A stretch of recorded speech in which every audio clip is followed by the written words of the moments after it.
নমস্কার, দেখছেন কলকাতা টিভি। আপনাদের সঙ্গে আমি মধুবন্তী। শুরু করছি আরো 12। মধুবন্তীর সঙ্গে আমি রয়েছি স্বর্ণালী। শুরুতেই যে খবরে নজর রাখবো, অত্যন্ত গুরুত্বপূর্ণ খবর। নিটের পরে এবার নেট ডাক্তারি প্রবেশিকা পরীক্ষার পরে এবার বিতর্কে national eligibility test. University grants commission বা ইউজিসি আয়োজিত এই পরীক্ষা হয় মঙ্গলবার, কিন্তু বুধবারই তা বাতিল করার কথা ঘোষণা হয়েছে। এবং যেমনটা অভিযোগ আসছে যে প্রশ্ন ফাঁস সংক্রান্ত অভিযোগের কারণেই কিন্তু এই বাতিল। এবছর জুনে নেট পরীক্ষা বাতিল করা হলো বলে জানা গিয়েছে। তদন্তের ভার সিবিআই কে দেওয়ার সিদ্ধান্তও নিয়েছে শিক্ষা মন্ত্রক। 18 জুন নেট পরীক্ষা দেন প্রায় 9 লক্ষ শিক্ষার্থী। একেবারে মধুবন্তী, এবার এই পরীক্ষায় প্রশ্ন ফাঁস সংক্রান্ত অনিয়মের বিষয়টি নজরে আসে এবং তারপরেই মন্ত্রকের কাছে পরীক্ষা বাতিলের বার্তা পাঠায় আয়োজক সংস্থা ন্যাশনাল টেস্টিং এজেন্সি। অর্থাৎ বোঝাই যাচ্ছে কোথাও মধুবন্তী যে প্রথমে আমরা দেখলাম যে নিট ইউজি একটা বিতর্ক, যা নিয়ে কিন্তু তোলপাড় হয়েছে দেশের রাজনীতি, এবং তার পরবর্তীতেই আবার ওই নেট পরীক্ষা নিয়ে অনিয়মের অভিযোগ উঠেছে এবং সেই সংক্রান্ত যে অভিযোগ তা নিয়ে কিন্তু রীতিমতো বিজেপি অর্থাৎ কেন্দ্রীয় সরকারের বিরুদ্ধে ইতিমধ্যেই সরব হয়েছে বিরোধীরাও। সিবিআই তদন্তের নির্দেশও দেওয়া হয়েছে শিক্ষা মন্ত্রকের পক্ষ থেকে। ইউজিসি আয়োজিত নেট পরীক্ষা হয়েছিল মঙ্গলবার, কিন্তু বুধবার অর্থাৎ গতকাল তা বাতিল করা হয়েছে। অনিয়ম সংক্রান্ত অভিযোগের কারণেই এবছর জুনে নেট পরীক্ষা বাতিল করা হলো বলে সংবাদ সংস্থা পিটিআই জানিয়েছে। একদমই মধুবন্তী, অর্থাৎ বোঝাই যাচ্ছে যে একবার প্রথমে নিট এবং তারপরে নেট পরীক্ষা, এবার কিন্তু নেট পরীক্ষা বাতিল। এবং শুধুমাত্র তাই নয়, এই পরীক্ষা বাতিল সংক্রান্ত ক্ষেত্রে সিবিআই তদন্তের নির্দেশও কিন্তু ইতিমধ্যেই দেওয়া হয়েছে। অর্থাৎ নিটের পর এবার বাতিল নেট।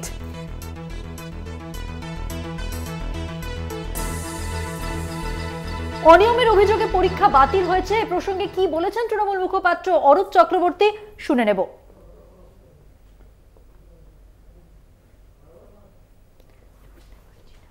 আমাদের পরিষ্কার কথা যে এই নিয়োগ সংক্রান্ত যে কোনো পরীক্ষা, তাতে যদি অস্বচ্ছতা হয়ে থাকে নিশ্চিতভাবে সেটা যে সরকারের হয়ে থাকুক না কেন তার সমালোচনা করাই যায়, এটা করা উচিত। গণতান্ত্রিক পদ্ধতিতে সেটাই কাম্য।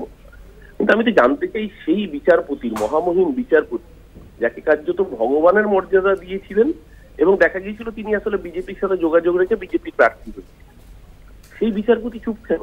তার মুখে কথা নেই কেন? তার কেন্দ্রীয় সরকারের কঠোর নিরাপত্তার মধ্যে যে নেট পরীক্ষা হওয়ার কথা, এর আগে নেট এনডব্লিউটির বেলায় আমরা দেখেছি কি ভয়ানক চূড়ান্ত দুর্নীতি হয়েছে। একই নাম্বার পেয়ে যাচ্ছেন এবং যে নাম্বার পাওয়ার কথা নয় গ্রেড অনুযায়ী, প্রপোর্শন অনুযায়ী। আজকে সেই বিচারপতিরা চুপ কেন? আজকে সেই বিকাশ রঞ্জন ভট্টাচার্যরা চুপ কেন? আসলে চুপ একটাই কারণে, রাম আর বামের সেটিংটা দিনের আলোর মতো পরিষ্কার। আপনারা শুনলেন তৃণমূল মুখপাত্র অরূপ চক্রবর্তীর সঙ্গে আমরা ফোন লাইনে যোগাযোগ করেছিলাম এবং তিনি তার কি প্রতিক্রিয়া শোনালাম আপনাদের। এবং আপনাদের জানিয়ে রাখি, আমরা যেমনটা দেখেছি মধুবন্তী, যে নিট যে পরীক্ষা সেখানে কিন্তু প্রথম থেকেই প্রশ্ন ফাঁসের অভিযোগ উঠেছিল এবং তার পরবর্তীতে আমরা দেখেছি গ্রেস মার্ক দেওয়ার অভিযোগও কিন্তু সামনে এসেছিল এবং তার পরবর্তীতে একটি বিতর্ক যেতে না যেতে এবার কিন্তু বাতিল হলো নেট পরীক্ষা। অর্থাৎ বোঝাই যাচ্ছে কোথাও গিয়ে যে কেন্দ্রীয় সরকার অর্থাৎ কেন্দ্রের তরফ থেকে যে পরীক্ষাগুলো আয়োজিত হচ্ছে, যেখানে বিরোধীরা বারবার সরব হচ্ছে, যে বারে বারে এইরকম বিতর্ক কেন হচ্ছে, কেনই বা অনিয়মগুলো সামনে আসছে, সেই অভিযোগে কিন্তু সরব হয়েছে বিরোধীরা। এবং ইতিমধ্যেই এই যে নেট বাতিল করা হয়েছে সেখানে কিন্তু সিবিআই তদন্তের নির্দেশ দেওয়া হয়েছে শিক্ষা মন্ত্রকের তরফ থেকে। ডাক্তারি প্রবেশিকা পরীক্ষার পরে এবার বিতর্কে গবেষণার প্রবেশদ্বার ন্যাশনাল এলিজিবিলিটি টেস্ট। এবং এই যে ইউজিসি আয়োজিত নেটের পরীক্ষা হয়েছিল মঙ্গলবার, বুধবার তা বাতিল করার কথা ঘোষণা হয়েছে। এ নিয়ে আমরা কথা বলবো। ফোন লাইনে রয়েছেন বিজেপি নেতা শ্রমিক ভট্টাচার্য। শ্রমিক বাবু, আপনাকে স্বাগত জানাই কলকাতা টিভিতে। শ্রমিক বাবু, এবার প্রথমে আমরা দেখলাম যে বিতর্ক ছিল নিট নিয়ে, এবার বাতিল হলো নেট এবং তার পাশাপাশি সেই নেটের জন্য সিবিআই তদন্তের নির্দেশও দিয়েছে শিক্ষা মন্ত্রক, যা নিয়ে সরব হয়েছে বিরোধীরা একযোগে। কি বলবেন আপনি? কোন শিক্ষা মন্ত্রক সিবিআই তদন্তের নির্দেশ দিয়েছে? আপনাকে এটা আপনি আমাকে একটু জানালে ভালো হয়। ইউজিসি। আমি শিক্ষা মন্ত্রকের কথা জিজ্ঞাসা করছি, কোন শিক্ষা মন্ত্রক সিবিআই তদন্ত চেয়েছে? শহীদবাবু, কেন্দ্রীয় শিক্ষা মন্ত্রকের সূত্র উদ্ধৃত করে প্রকাশিত সংবাদ মাধ্যম থেকে যেটা জানা যাচ্ছে বা সংবাদ সূত্র থেকে যেটা জানা যাচ্ছে যে ওই অনিয়ম সংক্রান্ত তদন্তের ভার সিবিআই কে দেওয়ার সিদ্ধান্ত নেওয়া হয়েছে শিক্ষা মন্ত্রকের পক্ষ থেকে। এবার আপনি যেটা জানতে চাইছেন যে শিক্ষা মন্ত্রক কোন শিক্ষা মন্ত্রক, তাই তো? হ্যাঁ, ইয়েস, আপনি ঠিকই উত্তর দিয়েছেন। হ্যাঁ,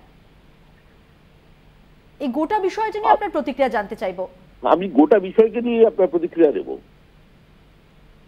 শিক্ষা মন্ত্রক নির্দেশ দিচ্ছে সুপ্রিম কোর্টের আদেশ, সুপ্রিম কোর্টের অবজারভেশনকে মেনে নিয়ে শিক্ষা মন্ত্রক স্বতঃপ্রণোদিতভাবে সিবিআই এর তদন্ত চাইছে, কারণ কেন্দ্রীয় সরকার দুর্নীতির বিরুদ্ধে জিরো টলারেন্সের অবস্থান নিয়েছে। এটা ভারত সরকারের অবস্থান।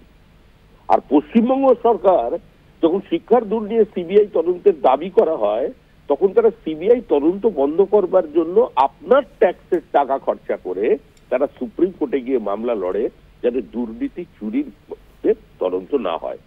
এই দুটো দৃষ্টিভঙ্গির তফাৎ আছে। যেখানে ভারত সরকারের কারণে, কোন দুর্নীতির কারণে, কোন সমস্যার কারণে কোন ছাত্রছাত্রীর মেধা যাতে প্রতারিত না হয় তার দেখার দায়িত্ব কেন্দ্র সরকার, সেই সরকার সেই দায়িত্ব পালন করছে। এই তদন্তের মধ্যে যদি কারোর বান্ধবীর খাটের তলায় কোন সোনার বাট পাওয়া যায় তাকে জেলে যেতে হবে, এবং কোন ছাত্রকে গান্ধী মূর্তির নিচে দিল্লিতে গিয়ে ধর্নায় বসতে হবে না। মেধা প্রতারিত হবে না, মেধার উপযুক্ত মর্যাদা দিয়েই তারা নিয়োগ পাবেন, এটা নিশ্চিত। অনেক ধন্যবাদ। কথা বললাম বিজেপি সাংসদ শ্রমিক ভট্টাচার্যের সঙ্গে।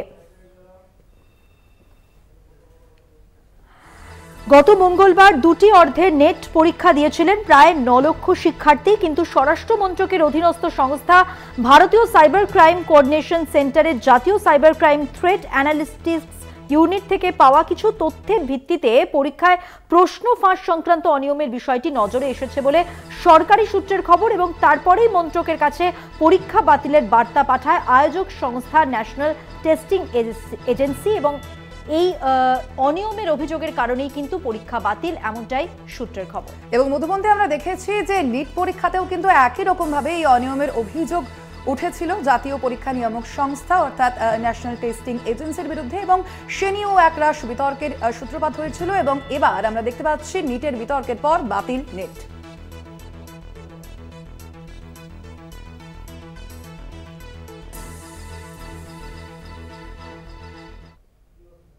বিতর্কে নিট, বাতিল নেট নেপথ্যে বৃহত্তর ষড়যন্ত্রের অভিযোগ তুলছেন বিরোধীরা। মোদী সরকারকে পেপার লিক সরকার বলে আক্রমণ কংগ্রেসের। বিজেপি সরকারের প্রশ্নফাঁস তন্ত্র যুবদের জন্য সর্বনাশ, এমনই আক্রমণ করছে বিরোধীরা। প্রশ্ন উঠেছে, মোদী সরকার কি জবাবদিহি করবে? শিক্ষামন্ত্রী কি দায়িত্ব নেবেন? পোস্ট করেছেন প্রিয়াঙ্কা গান্ধী। অর্থাৎ এর পিছনে নেপথ্যে বৃহত্তর ষড়যন্ত্র রয়েছে, এই অভিযোগই করা হয়েছে বিরোধীদের পক্ষ থেকে। নিটের পর নেট বাতিল হলো, নেপথ্যে বৃহত্তর ষড়যন্ত্রের অভিযোগ বিরোধীরা করছেন। মোদী সরকারকে পেপার লিক সরকার বলেও আক্রমণ করা হয়েছে কংগ্রেসের পক্ষ থেকে। আর প্রিয়াঙ্কা গান্ধী তিনি কি বলছেন? তিনি বলছেন বিজেপি সরকারের প্রশ্নফাঁস তন্ত্র যুবদের জন্য একেবারে সর্বনাশ। একেবারেই মধুবন্তী, শুধুমাত্র তাই নয়, তার পাশাপাশি তিনি কিন্তু আরো লিখেছেন এবং পোস্ট করেছেন যে মোদী সরকার কি জবাবদিহি করবে এই পরীক্ষার যে বাতিল হলো সেই সংক্রান্ত? শিক্ষামন্ত্রীও বা কি এর দায়িত্ব নেবেন? এমনটাই পোস্ট করেছেন প্রিয়াঙ্কা গান্ধী।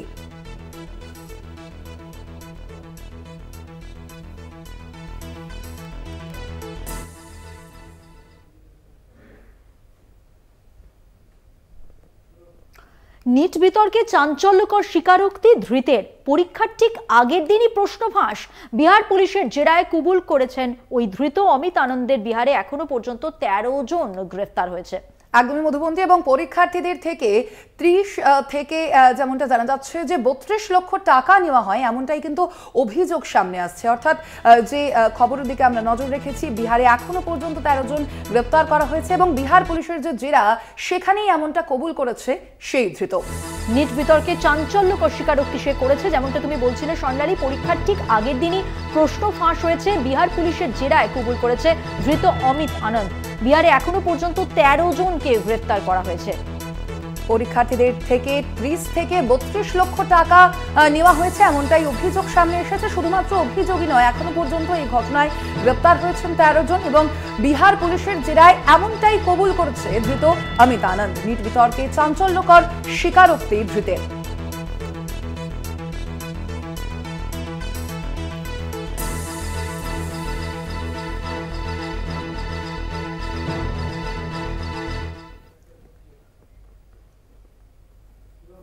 আর মধুবন্তী, এবার যে খবরের দিকে নজর রাখবো, নিট মামলায় 3 রাজ্যের হাইকোর্টের শুনানিতে স্থগিতাদেশ। কলকাতা, রাজস্থান, বম্বে হাইকোর্টের শুনানিতে স্থগিতাদেশ দিয়েছে সুপ্রিম কোর্ট। এনটিএর আর্জির ভিত্তিতে নোটিশ জারি শীর্ষ আদালতের। নিট মামলা সুপ্রিম কোর্টে স্থানান্তরণের আর্জি জানায় এনটিএ। নিট মামলায় হাইকোর্টের শুনানিতে এবার স্থগিতাদেশ দেওয়া হয়েছে। কলকাতা, রাজস্থান হাইকোর্টের শুনানিতে স্থগিতাদেশ দেওয়া হয়েছে। স্থগিতাদেশ দিল সুপ্রিম কোর্ট। কলকাতা, রাজস্থান এবং বম্বে হাইকোর্টের যে শুনানি, সেখানে স্থগিতাদেশ দেওয়া হয়েছে। শুনানিতে স্থগিতাদেশ দিল শীর্ষ আদালত। স্থগিতাদেশ দিল শীর্ষ আদালত। কলকাতা, রাজস্থান, বম্বে এই 3 যে হাইকোর্ট, তাদের যে শুনানি, সেই মামলার যে শুনানি, সেই শুনানিতে স্থগিতাদেশ দিল শীর্ষ আদালত। কলকাতা, রাজস্থান হাইকোর্টের শুনানিতে স্থগিতাদেশ দেওয়া হয়েছে শীর্ষ আদালতের পক্ষ থেকে। বম্বে হাইকোর্টের শুনানিতেও স্থগিতাদেশ দেওয়া হয়েছে।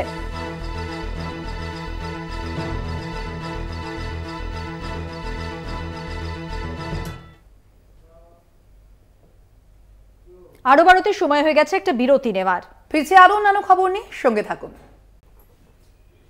রাজ্যে ইডির হানা বেলঘরিয়ার দেশপ্রিয় নগর, সেখানে ইডির হানা রমেশ প্রসাদ নামে এক ব্যক্তির বাড়িতে ইডি। একদিকে শালকিয়া, একদিকে বেলঘরিয়া, 2 জায়গাতে ইডির হানা। একদমই মধুবন্তী, এবং যেমনটা জানা যাচ্ছে যে বিদেশি সফটওয়্যার সংস্থায় কাজ করেন এই রমেশ, সূত্র মারফত এমনটাই খবর রয়েছে। এবং দিল্লির সাইবার প্রতারণা মামলায় কিন্তু এই তল্লাশি প্রাথমিকভাবে এই অনুমানই করা হচ্ছে। সরাসরি কথা বলবো, বেলঘরিয়া থেকে রয়েছেন আমাদের প্রতিনিধি জয়ন্ত মজুমদার। জয়ন্ত, ইডি সূত্রে এখনো পর্যন্ত কি তথ্য উঠে আসছে, কখন থেকে এই তল্লাশি অভিযান চলছে, কি খবর রয়েছে তোমার কাছে? দেখো, এই যেই খবরটা রয়েছে, যে ইডি সূত্রের যে খবর রয়েছে, প্রায় 5 ঘন্টা ধরে কিন্তু এই তল্লাশি অভিযান চলছে। রমেশ প্রসাদ নামে এক ব্যক্তি, তিনি কিন্তু 6 মাস হয়েছে এই বেলঘরিয়ার যে অঞ্চল, সেই অঞ্চলে তিনি কিন্তু একটি ফ্ল্যাট কিনে সেখানে অঞ্চলে থাকছেন, এবং দেশপ্রিয় নগরের যে অঞ্চল, সেখানে তিনি থাকছেন। কিন্তু যেটা স্থানীয় বাসিন্দারা অনেকেই বলছেন, তাকে কিন্তু এর আগে এখানে কেউ চেনেন না। কিন্তু যারা ফ্ল্যাটে থাকেন তারা বলছেন যে 6 মাস হয়েছে তিনি কিন্তু এই ফ্ল্যাটে রয়েছেন, এবং তিনি একটি সফটওয়্যার ইঞ্জিনিয়ারিং কোম্পানিতে কাজ করতেন বলে জানা গিয়েছে। এবং তিনি যেটা আশেপাশের ফ্ল্যাটের লোকজনদের কাছে বলেছেন, যে তিনি সল্টলেকে একটি অফিস খুঁজছিলেন, এবং সেই অফিস কিন্তু খুঁজে দেওয়ার জন্য আশেপাশে যারা ফ্ল্যাটের যারা রয়েছে তাদেরকে কিন্তু তিনি বলেছেন। এবং মূলত ইডির অভিযান যেই কারণে, যেটা সূত্র মারফিক খবর উঠে আসছে, যে দিল্লির একটি সাইবার প্রতারণা হয়েছিল, সেখানে এই যে রমেশ প্রসাদ ব্যক্তি, তার নাম কিন্তু জড়িয়ে গিয়েছিল। এবং মূলত সেই কারণে কিন্তু বলা যেতে পারে আজকে ইডির সকালবেলা থেকে কার্যত এই রমেশ প্রসাদের বাড়িতে কিন্তু, বেলঘরিয়ার যে বাড়ি রয়েছে, সেই বেলঘরিয়ার বাড়িতে কিন্তু তার এই অভিযান। আর একটা চাঞ্চল্যকর তথ্য দেওয়ার চেষ্টা করে, রমেশ প্রসাদের একটি গাড়ি রয়েছে, সেই গাড়িটি কিন্তু তার নামে নেই, এবং যেটা ইডি সূত্র মারফিক আমরা জানতে পেরেছি। এবং তারপরে ইডির যারা আধিকারিকরা রয়েছেন, তারা যেটা করেন, যে সেই গাড়ির ভেতরে প্রবেশ করেন, এবং সেই গাড়ির ভেতরেও কিন্তু তারা পাশাপাশি একই রকম ভাবে তল্লাশি অভিযান চালান। অর্থাৎ যে নথিগুলো নিয়ে ইডির আধিকারিকরা আজকে এসেছেন তার এই বাড়িতে, সেই নথির সাপেক্ষে দাঁড়িয়ে কিন্তু ইডির আধিকারিকরা তাকে দফায় দফায় জিজ্ঞাসাবাদ করছে, এটাই এমনটা জানা যাচ্ছে। জয়ন্ত, সেক্ষেত্রে এই যে যাকে ঘিরে এত বিতর্ক, যার কাছ থেকে তথ্য নেওয়া হচ্ছে, নথি নেওয়া হচ্ছে, এই রমেশ প্রসাদ, যার ফ্ল্যাটে ইডির অভিযান, তিনি কি বলছেন, বা তার পরিবারের কেউ কি কিছু বলেছে এখনো পর্যন্ত, মুখ খুলেছে? দেখো, পরিবারের সঙ্গে এখনো পর্যন্ত সেই অর্থে কোনো কথা বলা যায়নি, কারণ যেটা আমরা জানতে পেরেছি, ফ্ল্যাটের যারা বাসিন্দা রয়েছে তাদেরকে ইডির স্পষ্টতই নির্দেশ দিয়েছেন। ইডির যারা আধিকারিকরা এসেছেন, 6 জন আধিকারিক এসেছেন বলে জানা যাচ্ছে, এবং একজন মহিলা আধিকারিকও এসেছেন। তারা নির্দেশ দিয়েছেন যারা ফ্ল্যাটের বাসিন্দা তাদের বাইরে না বেরাতে, এটাই এমনটা কিন্তু আমরা জানতে পেরেছি। এবং তার পাশাপাশি এই যে রমেশ প্রসাদ, সেই ব্যক্তির পরিবারের এখনো পর্যন্ত কারোর সাথে সেই অর্থে কথা বলা যায়নি, কারণ যেহেতু তার বাড়িতে কিন্তু ইডির তল্লাশি অভিযান চলছে, ফলত সেখানে কাউকে প্রবেশ করতে দেওয়া হচ্ছে না। এবং যেটা তোমাকে বললাম, ফ্ল্যাটের কাউকে বলা হয়েছে, স্পষ্ট নির্দেশিকা দেওয়া হয়েছে কেউ যাতে বাইরে না বেরায়, এবং সেই তরফে কিন্তু আমাদেরও চোখ থাকবে যে তাদের সঙ্গে কথা বলা। একদমই, তুমি নজর রাখো জগন্নাথ। জয়ন্ত, আপাতত ধন্যবাদ তোমাকে। কথা বললাম আমাদের প্রতিনিধি জয়ন্ত মজুমদারের সঙ্গে।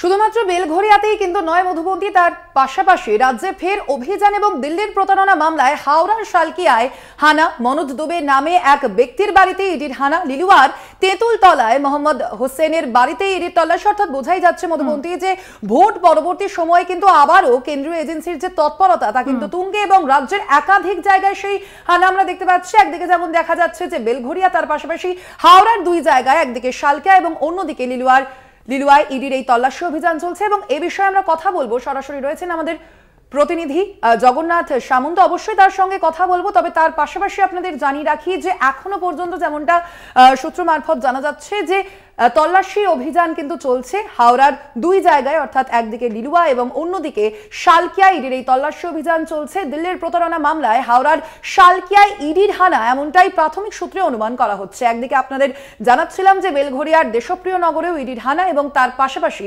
হাওড়াতেও সেই একই হানা চলছে। বেলঘরিয়া এবং হাওড়ার শালকিয়ায় চলছে ইডির তল্লাশি। বেলঘরিয়ার সফটওয়্যার কোম্পানির কর্মী রমেশ প্রসাদের ফ্ল্যাটে হানা দেয় ইডি আধিকারিকরা, যে তথ্য আপনাদের সামনে তুলে ধরলাম। পাশাপাশি হাওড়ার শালকিয়ার শ্রীরাম ঢ্যাং রোডের বাসিন্দা মনোজ দুবের বাড়িতে সকাল থেকেই তল্লাশি অভিযান শুরু করেছেন ইডি আধিকারিকরা, এবং পরিবারের যেটা দাবি যে ওই ব্যবসায়ী বর্তমানে গুজরাটে আছেন। হাওড়ার শালকিয়ার এবং লিলুয়ায় দুই জায়গায় ইডির তল্লাশি চলছে। তবে তল্লাশি অভিযান নিয়ে বিস্তারিত এখনো কিছু জানা না সম্ভব হলেও যেটা জানা যাচ্ছে সকাল থেকেই কিন্তু একাধিক জায়গায় শহরে কিন্তু ইডির তল্লাশি শুরু হয়েছে। একদমই মধুবন্তী, অর্থাৎ কলকাতার তিনটি জায়গায় আমরা দেখতে পাচ্ছি। একদিকে বেলঘরিয়াতে কিন্তু যেমন ইডির তল্লাশি অভিযান চলছে আপনাদের জানালাম, তার পাশাপাশি হাওড়ার এই দুটি জায়গায়, একদিকে শালকিয়ার বাধাঘাট এলাকার একটি আবাসনে এই তল্লাশি অভিযান চলছে, অন্যদিকে লিলুয়াতেও সেই একই অভিযান চলছে। এই বিষয়ে আমরা কথা বলবো, হাওড়া থেকে রয়েছেন সরাসরি আমাদের প্রতিনিধি জগন্নাথ সামন্ত, আমরা কথা বলবো তার সঙ্গে। জগন্নাথ, এখনো পর্যন্ত কি খবর জানা যাচ্ছে ইডির এই যে তল্লাশি অভিযান, কোন কোন সূত্র মারফত এই তল্লাশি অভিযান চলছে, সামগ্রিক জানতে চাইবো তোমার কাছে। দেখো, তোমাকে প্রথমে বলে রাখি, হাওড়া শালকিয়া শ্রীরাম ঢ্যাং রোডে যেরকম তদন্ত চলছে, তার পাশাপাশি লিলুয়া চকপাড়া তেঁতুলতলায় সেখানেও তদন্ত চলছে ইডির আধিকারিকরা। অর্থাৎ তোমাকে বলে রাখি, হাওড়ার দুটি জায়গায় ইডির হানা, এবং সকাল থেকে বিভিন্ন জিজ্ঞাসাবাদ চলছে, এবং শুধু জিজ্ঞাসাবাদ না, বিভিন্ন নথি খতিয়ে দেখা হচ্ছে। নথিপত্র দেখার পর সকাল থেকে এই যে এলাকায়, অর্থাৎ শালকিয়ার যে এলাকার কথা বলছি, সেখানে মানুষজন একেবারেই যেটা বলছে যে মনোজ দুবেকে এরকম কাজের সঙ্গে এর আগে কোনোদিন দেখেনি, কিন্তু সকাল থেকে এইভাবে ইডির হানা দেখে তারাও হতচকিত হয়ে গেছে যে কি কারবারের সঙ্গে যুক্ত, কেন যুক্ত। এর জন্য আমাকে বলে রাখি, দিল্লির একটা আর্থিক তছরুপের অভিযোগের একটা তদন্ত চলছিল, সেই তদন্তের সূত্র পেয়েই এই অভিযান চলছে। এখনো পর্যন্ত বেশ কিছু ব্যাংকের যেসব নথিপত্র রয়েছে সেইগুলো খতিয়ে দেখা হচ্ছে, পাশাপাশি এবং ল্যাপটপ এবং মোবাইল এবং কার কার সঙ্গে যুক্ত, কিভাবে এই মোবাইলের মাধ্যমে, ফোনের মাধ্যমে যে সাইবার ক্রাইম, অর্থাৎ সাধারণ মানুষের থেকে লক্ষ লক্ষ টাকা তছরূপ করা হতো, সে কীভাবে যুক্ত রয়েছে পুরোপুরি খতিয়ে দেখা হচ্ছে। দীর্ঘ কয়েক ঘন্টা পার হয়ে গেল, তল্লাশি চলছে, এখনো পর্যন্ত সে ভেতরেই রয়েছে ইডির আধিকারিকরা। 5 সদস্যের একটি টিম এসেছে, সে দুটি জায়গায় এখনো পর্যন্ত জোর তল্লাশি চলছে। এখনো নতুন কিছু তথ্য উঠে আসেনি, তবে তল্লাশি চলছে, নথিপত্র খতিয়ে দেখা হচ্ছে। বেশ কয়েক ঘন্টা পেরিয়ে গেল, পরে দেখার যে ইডি আধিকারিকরা কি বলে, কি বাজেয়াপ্ত করে। তবে যে এই কেলেঙ্কারির সঙ্গে যুক্ত থাকায়, নথি তাদের পাশে থাকায় এই অভিযান, এবং এই অভিযান সকাল থেকে জোর তল্লাশি হাওড়া শালকিয়ায় এবং লিলুয়া চকপাড়া তেঁতুলতলায়। একদমই জগন্নাথ, অর্থাৎ বোঝাই যাচ্ছে যে এখনো পর্যন্ত কিন্তু হাওড়ার এই দুই জায়গা, অর্থাৎ শালকিয়ার বাধাঘাট এলাকা এবং অন্যদিকে লিলুয়ার চকপাড়ায় ইডির তল্লাশি অভিযান এখনো পর্যন্ত জারি রয়েছে। আপাতত ধন্যবাদ তোমায় জগন্নাথ। আমরা সরাসরি ছিলাম, আমাদের সঙ্গে সরাসরি ছিলেন আমাদের প্রতিনিধি হাওড়া থেকে জগন্নাথ সামন্ত। আর এবার যে খবরে নজর রাখবো, লোকসভা ভোট মিটলেও ভোট পরিচালনার জন্য অঞ্চলের বকেয়া টাকা দেননি অঞ্চল সভাপতি। আর এই অভিযোগে ভগবন্তপুর 2 নম্বর অঞ্চল তৃণমূল কংগ্রেসের সভাপতি রামকৃষ্ণ রায়ের বাইক আটকে বিক্ষোভ। একদমই মধুবন্তী, এবং শুধুমাত্র তাই নয়, মোটরসাইকেল ঘিরে ধরে রীতিমতো টানাটানি শুরু হয়ে যায়। টাকার হিসাব চাইলেন দলেরই কর্মীরা। ভোট খরচার হিসাব নিয়ে শাসক দলের প্রকাশ্য গোষ্ঠীদ্বন্দ্ব ঘিরে শোরগোল পশ্চিম মেদিনীপুরের চন্দ্রকোনার ভগবন্তপুরে। দলের কর্মীদের বকেয়া টাকা না দেওয়ার অভিযোগ সামনে এসেছে। এবার চন্দ্রকোনায় প্রকাশ্যে তৃণমূলের গোষ্ঠী কর্মী। আমরা দেখেছি মধুবন্তী রাজ্যের একাধিক জেলায় একইভাবে শাসক দলের যে গোষ্ঠী কোন্দল তা কিন্তু সামনে এসেছে এবং যেমনটা আমরা দেখেছি লোকসভা নির্বাচনের আগেও এবং ভোট পরবর্তী সময়েও কিন্তু এই অভিযোগ বারংবার সামনে আসছে যে তৃণমূলের অভ্যন্তরে কিছু গোষ্ঠী কোন্দল আছে এবং তাই কিন্তু বারে বারে প্রকাশ্যে চলে আসছে এবং এবার যে ঘটনা তা পশ্চিম মেদিনীপুরের চন্দ্রকোনার। একদমই, এবং বকেয়া টাকা দেননি এই অভিযোগ করেই কিন্তু এত বড় একটা উত্তেজনার মতো পরিস্থিতি তৈরি হয়েছে। লোকসভা ভোট মিটেছে ঠিকই, কিন্তু ভোট পরিচালনার জন্য অঞ্চলের বকেয়া টাকা দেননি অঞ্চল সভাপতি, এটাই অভিযোগ। আর ভগবন্তপুর 2 নম্বর অঞ্চল তৃণমূল কংগ্রেসের সভাপতি রামকৃষ্ণ রায়ের বাইক আটকে তাই বিক্ষোভ দেখানো হচ্ছে। দেখছেন সেই ছবি।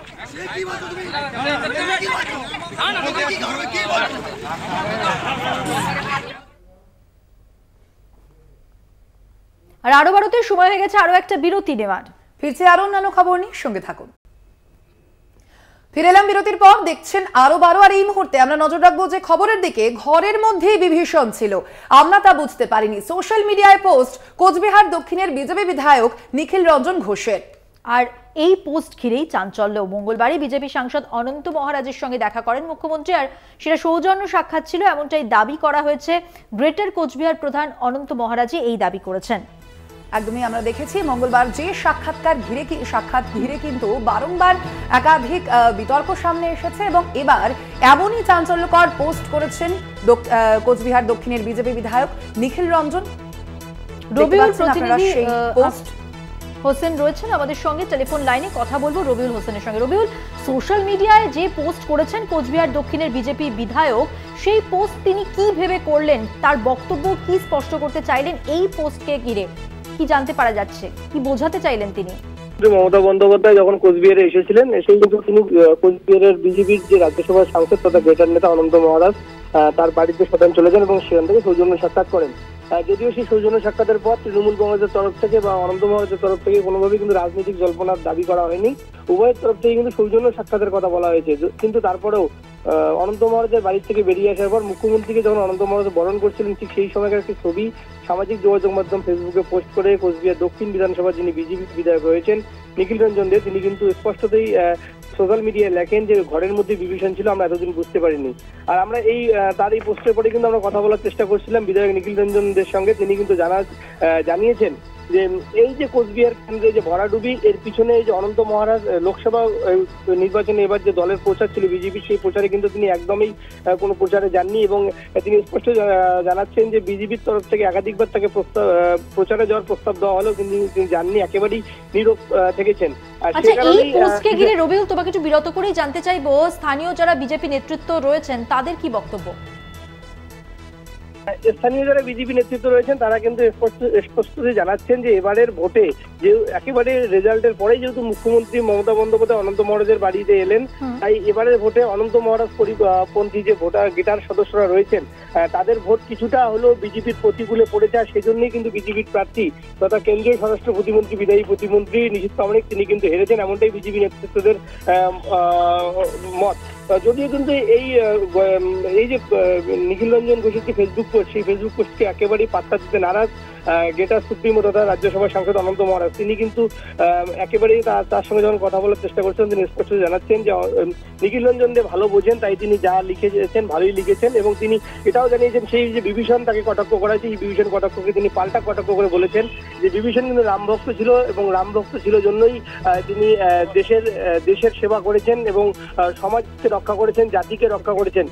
রবিউল, তোমাকে একটু বিরত করবো, আমরা কথা বলবো। ফোন লাইনে রয়েছেন বিজেপি নেতা শঙ্কর ঘোষ। শঙ্কর বাবু, আপনাকে স্বাগত জানাই কলকাতা টিভিতে। শঙ্কর বাবু, এবার আপনারই দলের একজন বিধায়ক তিনি পোস্ট করছেন যে ঘরের মধ্যেই বিভীষণ ছিল, আমরা তা বুঝতে পারিনি। ঠিক কি কারণে তিনি এমনটা পোস্ট করেছেন? তাহলে কি সত্যি অনন্ত মহারাজের সঙ্গে মঙ্গলবার মমতা বন্দ্যোপাধ্যায় যে সাক্ষাৎ করেছিলেন সেই সংক্রান্ত এই পোস্ট? কি মনে করছেন আপনারা? প্রথম কথা, যিনি পোস্ট করেছেন তার মনের অবস্থা ঠিক কিরকম ছিল? এই সময় উত্তরবঙ্গে অঝোরে বৃষ্টি হয়ে আছে, মেঘলা আকাশ, বিভিন্ন ভাবার্থে মানুষ পোস্ট করে থাকেন। তো যার পোস্ট তিনি এই ব্যাপারে প্রতিক্রিয়া দিলে মনে হয় খুব ভালো হয়। আর আপনি যে বিষয়ে ইঙ্গিত করছেন সেই বিষয়ে আমাদের মাননীয় রাজ্য সভাপতি কিন্তু ইতিমধ্যেই বলেছেন এবং অনন্ত মহারাজ তিনি সম্মানীয় শ্রদ্ধেয় ব্যক্তি, তিনিও তার বক্তব্য জানিয়েছেন। আমার মনে হয় আরেকটু ভেবে যদি আপনারা একটু দেখান যে কুচবিহারের যে অসংখ্য মানুষ ঘরছাড়া হয়ে আছে, যারা ঘরছাড়া করেছে সেই তৃণমূল কংগ্রেস, তার নেত্রী তথা মুখ্যমন্ত্রী গিয়েছিলেন অনন্ত মহারাজের সাথে সাক্ষাৎ করতে। সাক্ষাৎকার বেশি গুরুত্বপূর্ণ নাকি তার থেকে বেশি গুরুত্বপূর্ণ ঘরছাড়া মানুষের আর্তনাদ? ভেবে দেখবেন। শঙ্করবাবু, তার পাশাপাশি আরো একটি বিষয় যে অনন্ত মহারাজ তিনিও তো আপনাদেরই দলের রাজ্যসভার সাংসদ, তিনিও তো দেখা করেছেন মমতা বন্দ্যোপাধ্যায়ের সঙ্গে। আমি তো ব্যক্তিগতভাবে এর আগেও বলেছি যে অনন্ত মহারাজ তিনি প্রাজ্ঞ ব্যক্তি, তিনি সংবেদনশীল ব্যক্তি, তিনি এটা ভালো বলতে পারবেন যে তিনি যেই দলের সাংসদ সেই দলের কর্মীরা যখন মার খাচ্ছেন, যার দলের জন্য মার খাচ্ছেন, যার নির্দেশে মার খাচ্ছেন, তার সাথে দেখা করলে সেটা কতখানি সমীচীন ওনার ব্যাপ্তি, ওনার বিশালতার কাছে তো আমি অত্যন্ত নগণ্য। ফলে স্বাভাবিকভাবে এই ব্যাপারটা আমি অন্তত বুঝতে পারি। একদমই ধন্যবাদ আপনাকে শঙ্করবাবু আমাদের সঙ্গে কথা বলার জন্য। আপনারা শুনলেন বিজেপি বিধায়ক শঙ্কর ঘোষের প্রতিক্রিয়া প্রসঙ্গে।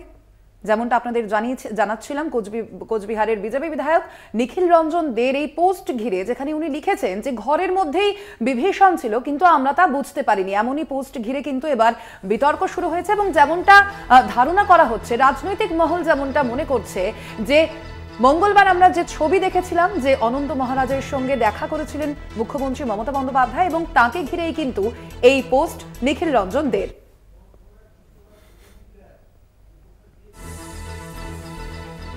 এবার আমরা নিখিল রঞ্জন দে তার সঙ্গে কথা বলেছিলাম, তিনি কি বলেছেন তার প্রতিক্রিয়ায় শুনে নিই একবার।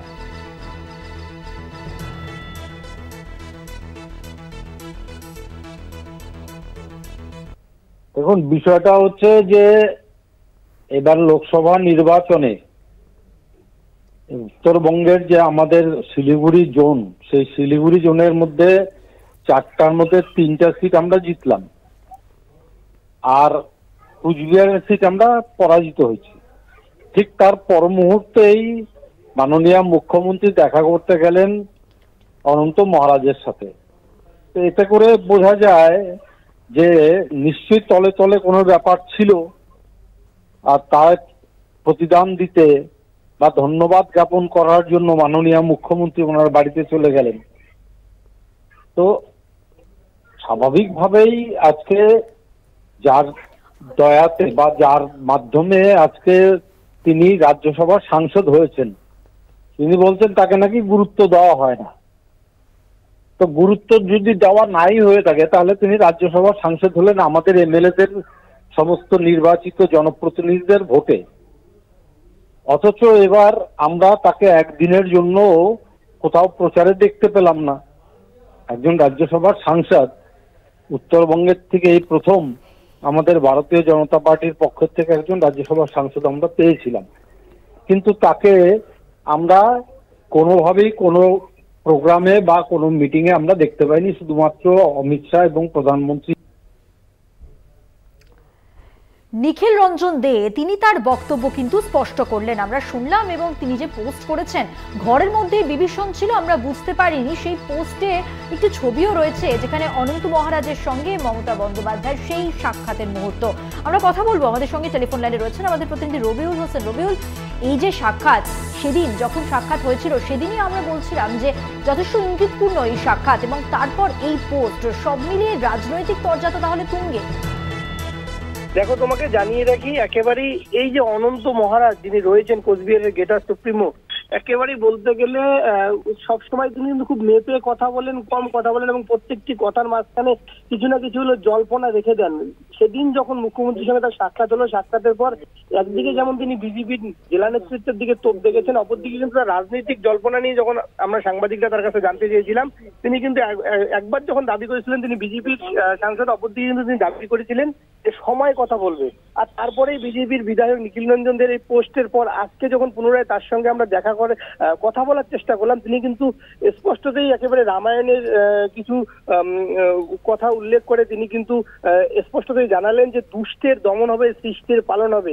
এবার তিনি এই দুষ্ট এবং সৃষ্টি বলতে ঠিক কাকে বোঝাতে চাইলেন, দুষ্ট বলতে বিজেপি নাকি তৃণমূল, বা সৃষ্টি বলতে কাকে বোঝাতে চাচ্ছেন, একেবারেই কিন্তু তিনি সে ব্যাপারে একেবারে সাসপেন্স বজায় রাখলেন। অপরদিকে তোমাকে জানিয়ে রাখি, অনন্ত মহারাজ তিনি কিন্তু আজকেও যখন নিখিল রঞ্জন দের যে সেই ফেসবুকের পোস্টের ব্যাপারে তাকে যখন প্রতিক্রিয়া জানতে চাওয়া হয়, ঠিক সে সময় কিন্তু তিনি নিখিল রঞ্জন ঘোষকে একেবারে দেখে একেবারে বিজ্ঞ বলে সম্বোধন করেন।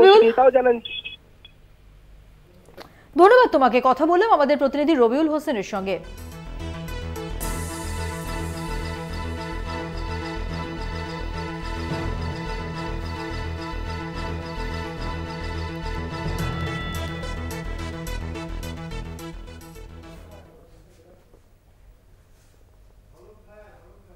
চোখ রাখবো পরের খবরে। জলদাপাড়ার ঐতিহ্যশালী হলং বন বাংলো পুড়ে যাওয়ার ঘটনার তদন্তে এবার বন দফতর। জানা যাচ্ছে যে জঙ্গল বন্ধ থাকায় পর্যটকদের জন্য বন্ধ ছিল হলং বাংলো। একদমই মধুবন্তী, এবং তার পাশাপাশি যেমনটা জানা যাচ্ছে যে কোনো ঘরের এসি কিংবা গিজারের সুইচ অন ছিল না বলে জানা গিয়েছে। আরো শুধুমাত্র সিঁড়ি এবং গ্যালারির লাইটের সুইচ অন ছিল। আগুনের কারণে এসির কম্প্রেসার নষ্ট হয়ে যায় এবং তীব্র তাপের ফলে সেটি ফেটে যায় বলে প্রাথমিক অনুমান করা হচ্ছে। তদন্তে পুলিশ এবং পুলিশের সহযোগিতা পাওয়া যাচ্ছে বলে জানান জলদাপাড়া ডিএফও প্রবীণ কাসওয়ান। পর্যটকদের জন্য বন্ধ ছিল হলং বাংলো এবং যে ঘটনা ঘটেছে সেখানে একটা বিষয় স্পষ্ট যে কোনো ঘরের এসি বা গিজারের সুইচ অন ছিল না। কি কারণে আগুন লাগলো? প্রাথমিক অনুমান শর্ট সার্কিট। আগুনের কারণে এসির কম্প্রেসার ফেটে যায়, কিন্তু এসির সুইচ অন ছিল না বা গিজারের কোনো সুইচ অন ছিল না। কিভাবে হলং বন বাংলোতে আগুন লাগলো এবং তা ভস্মীভূত হয়ে গেল সে বিষয়ে তদন্ত করছেন বন আধিকারিকরা। এ বিষয়ে আমরা কথা বলবো। ফোন লাইনে রয়েছেন আমাদের প্রতিনিধি অজয় শাহ। অজয়, এখনো পর্যন্ত কি জানা যাচ্ছে? যেমনটা আমরা জানতে পারছি যে এই ঘটনার তদন্ত শুরু করেছে ইতিমধ্যেই বন দপ্তর। এখনো পর্যন্ত কি কি তথ্য পাওয়া যাচ্ছে? দেখো, গত মঙ্গলবার গভীর রাতে কিন্তু জলদাপাড়ার হলং বনবাংলোতে আগুন লেগে যাওয়ার এই ঘটনায় কিন্তু পুরো বাংলোটা ভস্মীভূত হয়ে গেছে। ইতিমধ্যে গতকালকেই কিন্তু জলদাপাড়াতে এসেছেন বন দপ্তরের উত্তরবঙ্গের মুখ্য বনপাল সহ বন দপ্তরের একাধিক আধিকারিকরা। এর পাশাপাশি বনমন্ত্রীর তরফেও কিন্তু ঘটনার তদন্ত করার নির্দেশ দেওয়া হয়েছে। আজকে কিন্তু জলদাপাড়ার ডিএফও যিনি প্রবীণ কাসওয়ান রয়েছেন, তিনি জানিয়েছেন যে যখন ঘটনাটি ঘটেছিল তখন কিন্তু বংলোর যে লাইট থাকে লাইট বন্ধ ছিল, পাশাপাশি যে এসি মেশিন ছিল এসি মেশিনও কিন্তু বন্ধ ছিল। তিনি জানাচ্ছেন যে শর্ট সার্কিটের কারণে আগুন লেগেছে, আর এসি মেশিনের যে ব্লাস্ট হওয়ার কারণে কিন্তু আগুনটা ছড়িয়ে ছিটে করে। আর তিনি জানিয়েছেন যে পুলিশের সহযোগিতায় গোটা ঘটনার তদন্ত করা হচ্ছে। যদিও 3 মাসের জন্য জঙ্গল বন্ধ ছিল, সেই কারণে কিন্তু রুমগুলো সব বন্ধ ছিল। আর যে মাঝখানে কিন্তু সে রুমের বাইরে যে অনেক জায়গায় লাইট যে থাকে সেই লাইটগুলো কিন্তু অন রাখা হয়েছিল। একদমই। আপাতত ধন্যবাদ তোমায় অজয়। আমরা কথা বললাম। ফোন লাইনে ছিলেন আমাদের প্রতিনিধি অজয় শাহ।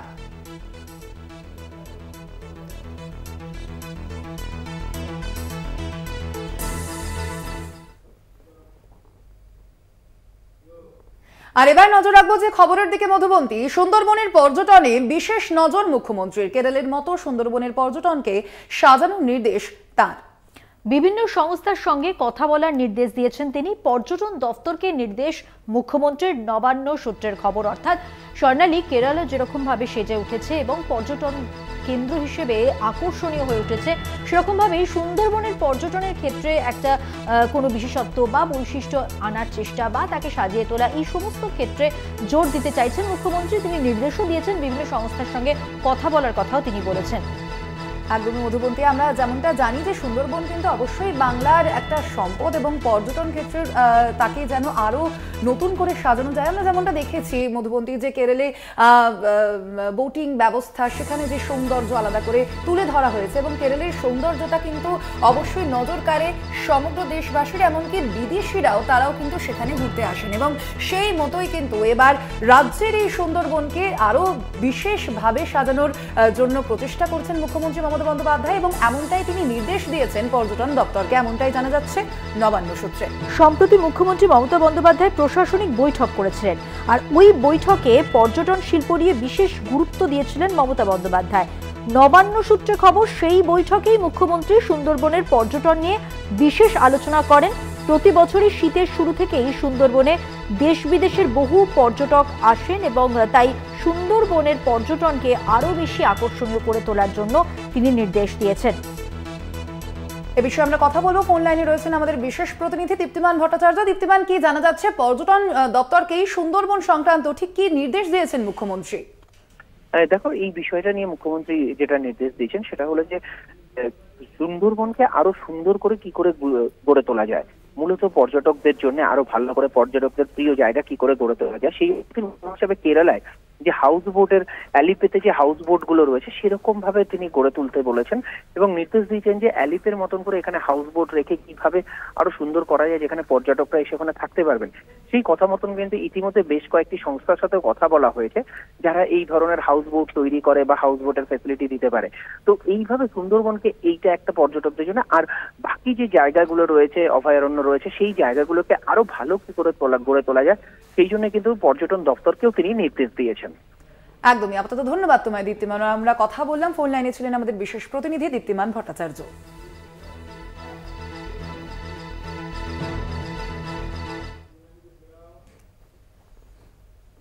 আর এখন নিয়ে নেবো আরো একটা ছোট্ট বিরতি। আরো বারোই ফিরছি আর অন্যান্য খবর নিয়ে সঙ্গে থাকুন। চাঙড় ভেঙে পড়ে, অল্পের জন্যই রক্ষা পায় ছাত্রছাত্রীরা। স্কুলের ভগ্ন অবস্থার কথা স্বীকার করে নিয়ে প্রধান শিক্ষক রুদ্রপ্রসাদ মণ্ডল বলেছেন বহুবার ঊর্ধ্বতন কর্তৃপক্ষকে এ বিষয়ে জানানো হয়েছে। আপনারা দেখতে পাচ্ছেন সেই ছবি। সঞ্জিত চক্রবর্তী প্রতিনিধি রয়েছেন টেলিফোন লাইনে, কথা বলবো সঞ্জিতের সঙ্গে। সঞ্জিত, মারাত্মক অবস্থা তো, ছোট ছোট পড়ুয়ারা যেখানে পড়তে গেছে সেইখানে এইরকম অবস্থা স্কুল বাড়ির, এবং প্রধান শিক্ষক যেটা বলছেন যে ঊর্ধ্বতন কর্তৃপক্ষকে জানানো হয়েছে তারপরেও কোনো ব্যবস্থা নেওয়া হয়নি। দেখো, একেবারে ঠিক সুন্দরবনের একেবারে প্রান্তিক জায়গা, বিশেষ করে উত্তর 24 পরগনার হিঙ্গলগঞ্জের যে দুলদুলি যে আদিবাসী প্রাইমারি স্কুল রয়েছে সেই প্রাইমারি স্কুল একেবারে বেহাল ভগ্নদশা এবং স্কুল ঘরে চাং চাং করে তার খসে পড়ছে। পাশাপাশি সেই লোহার রড, অর্থাৎ সেই লোহার জং ধরা লোহার রড কিন্তু দেখা যাচ্ছে। পাশাপাশি এর মধ্যে এই স্কুলের ছাত্রছাত্রীর সংখ্যা প্রায় 46 জন রয়েছে। তারা স্কুলে রীতিমতো যখন আসতে হচ্ছে তারা স্কুল শিক্ষা নেওয়ার জন্য, সেই সময় তারা বাড়ি থেকে ছাতা নিয়ে আসতে হচ্ছে। ছাতা কেন দিচ্ছে মাথায়? তার একটাই কারণ, যাতে ওপর থেকে চাং এসে তাদের গায়ে না পড়ে। ইতিমধ্যে এই নিয়ে একরাশ ক্ষোভ উগড়ে দিয়েছে প্রধান শিক্ষক। প্রধান শিক্ষক তারা অভিযোগ করেছেন, বিভিন্ন বিডিও দপ্তরে তা জানানোর পরেও কোনো কর্ণপাত হয়নি। কিন্তু এর মধ্যে যে একেবারে বেহাল ভগ্নদশা এই ছবি দেখা গেল এই স্কুলটি, অর্থাৎ প্রাইমারি স্কুলে, ইতিমধ্যে এই নিয়ে রীতিমতো চাঞ্চল্য ছড়িয়েছে। পাশাপাশি স্কুল দেওয়া প্রধান শিক্ষকের দাবি দীর্ঘদিন ধরে আমরা বলা সত্ত্বেও এখনো কোনো কর্ণপাত করেনি প্রশাসন। ইতিমধ্যে তার মধ্যেই কিন্তু ক্লাস চলছে। এই 46 জন ছাত্রছাত্রী তাদের জীবনের ঝুঁকি নিয়ে তারা ক্লাসে আসছে প্রতিদিন, এসে যারা মাথায় ছাতা দিয়ে বসে তারা পড়াশুনো করছেন। এবং কি সঙ্গীত কিন্তু এই অভিভাবিকেরা তারা যখন তাদের ছেলে মেয়েদের স্কুলে পড়াতে পাঠাচ্ছেন, অর্থাৎ সেই নিয়ে কিন্তু তারা রীতিমতো একরাশ ক্ষোভ উগড়ে দিয়েছেন। এবং সময় যত যাচ্ছে এই যখন ভগ্নদশা আস্তে আস্তে টাং খুলে পড়ছে, কোথাও ছাত্র উপর পড়ছে, সেই গোটা প্রক্রিয়াটার উপরে কিন্তু প্রশাসন নজর ইতিমধ্যে ভিডিওকে নজরে এনেছেন স্কুল। পাশাপাশি এই নিয়ে কিন্তু একদিকে প্রধান শিক্ষক, অন্যদিকে ছাত্রছাত্রী এবং গ্রাম পঞ্চায়েত থেকে অভিভাবকরা একরাশ ক্ষোভ উগড়ে দিয়েছে স্থানীয় প্রশাসনের বিরুদ্ধে।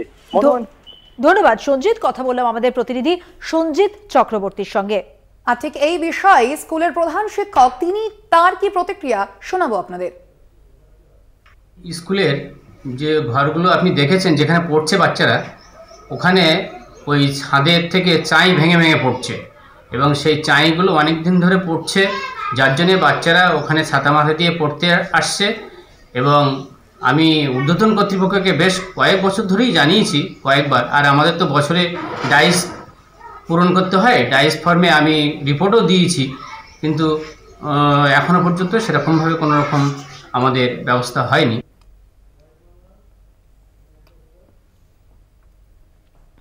আর এবার নজর রাখবো যে খবরের দিকে। ছেলে ধরা সন্দেহে মারধরের ঘটনাকে কেন্দ্র করে উত্তেজনা বারাসত শ্রীনগর এলাকায়।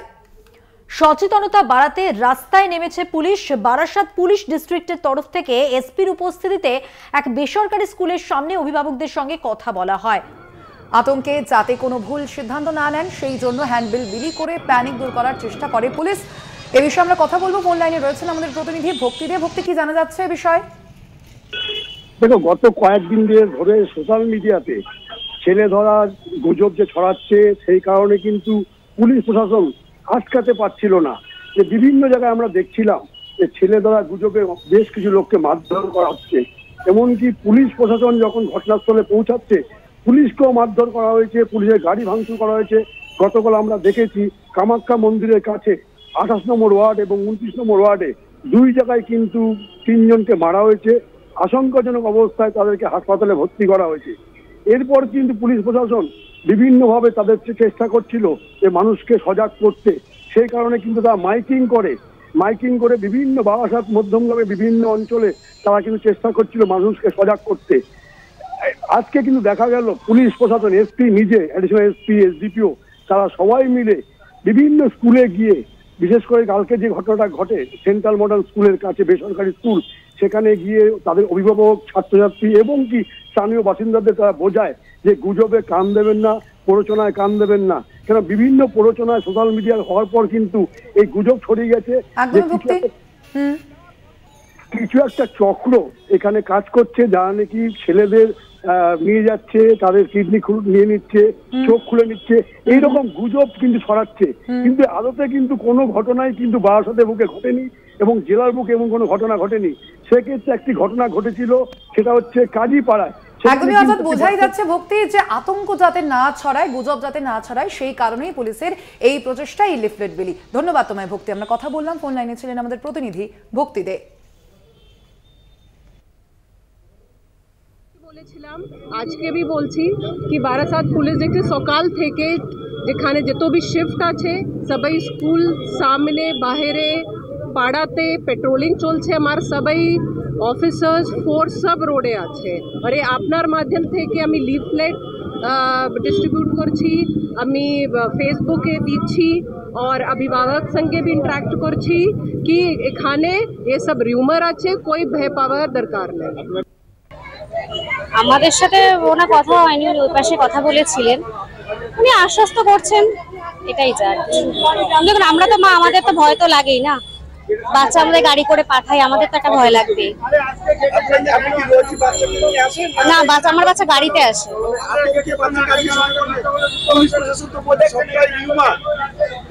এখন কি বলবো বলুন, পুলিশ প্রশাসনের উপরে তো আমরা কিছু বলতে পারছি না। আর আরো আজকের মতো এ পর্যন্তই। দেখতে থাকুন কলকাতা টিভি, রাত দিন 7 দিন।